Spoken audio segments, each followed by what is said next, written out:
সম্প্রতি নিজের প্রেম নিয়ে খোলামেলা মন্তব্য করে আবারও আলোচনায় এসেছেন এই নায়িকা। সম্প্রতি ভারতীয় এক সাক্ষাৎকারে পরি বলেন, এত প্রেম করেছি, আমার মতো ফাটিয়ে প্রেম বোধ হয় ইন্ডাস্ট্রিতে আর কেউ করেনি। ভক্তদের উদ্দেশ্যে তিনি বলেন, আমি কারো নই, তোমরা খুশি থাকো। পরিমণির ব্যক্তিগত জীবন ঢালিউডে সবচেয়ে আলোচিত। তার প্রেম, বিয়ে এবং বিচ্ছেদ নিয়ে গণমাধ্যমে বারবার আলোচনা হয়েছে।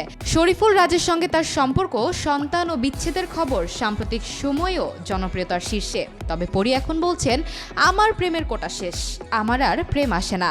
প্রেমের সেই জোন থেকে আমি বেরিয়ে এসেছি। তানজিন তিশা। ছোট পর্দার আলোচিত অভিনেত্রী তানজিন তিশা একটি দুটি নয়, একাধিক প্রেমে জড়িয়েছেন এই তারকা। জনপ্রিয় কণ্ঠশিল্পী হাবিব ওয়াহিদের সঙ্গে প্রায় 6 বছর আগে তানজিন তিশার প্রেমের সম্পর্ক ছিল। তারা চুটিয়ে প্রেম করেছেন, এটা মিডিয়া পাড়ার সকলেরই জানা।